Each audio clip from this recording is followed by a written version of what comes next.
Hello viewers, আসসালামু আলাইকুম রহমতুল্লাহ। কেমন আছেন সবাই? আশা করি সবাই ভালো আছেন। সবাইকে ফিকেল স্ট্রিতে স্বাগতম। আজকের ভিডিওটি দেখার জন্য ছোট্ট একটি আপডেট নিয়ে হাজির হয়েছি। সেটি হচ্ছে রয়্যাল এক্সপ্রেসের আপডেট। রয়্যাল এক্সপ্রেসের 2 ইউনিট হিনো একে 1 গাড়ির কাজ চলছে নিউ ডিসেন্ট ওয়ার্কশপে। তো সাধারণত তাদের গাড়িগুলো নিউ ডিসেন্ট ওয়ার্কশপেই কাজ করিয়ে থাকে, বিশেষ করে রিবডি এবং রিপেন্টের কাজ।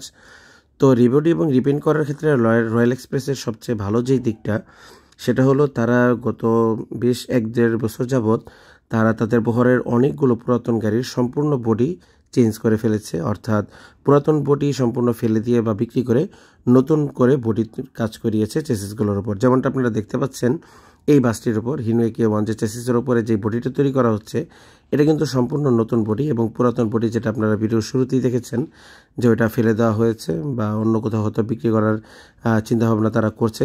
শুধু নন এসির ক্ষেত্রে না, বরং এসি গাড়িগুলোর ক্ষেত্রেও তারা এমনটা করেছে। এর পূর্বে তাদের RM2 এর বডিও বিক্রি করেছে তারা ইতিপূর্বে।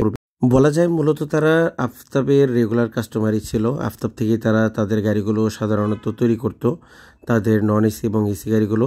তো বর্তমানে আফতাবও ঢাকাতে না থাকার কারণে, চিটাগাং চলে যাওয়ার কারণে, এবং আফতাবের যে বডি তৈরির যে কার্যক্রম সেটাও আগের মতো স্বাভাবিক না থাকার কারণে বা দূরে থাকার কারণে তাদের কাছ থেকে আসলে বডি তৈরি করিয়ে নেওয়া এটা খুব টাফ হয়ে যায়।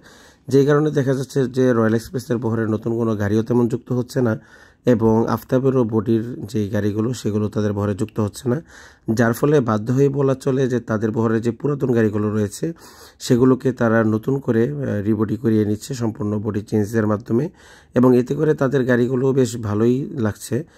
বেশ কয়েক ইউনিট গাড়ি তারা এইভাবে চেঞ্জ করেছে, আরও হয়তো চেঞ্জ করবে। তো এই ছিল ছোট্ট একটি আপডেট রয়্যাল এক্সপ্রেসের ঢাকায় অবস্থিত নিউ ডিসেন্ট ওয়ার্কশপ থেকে।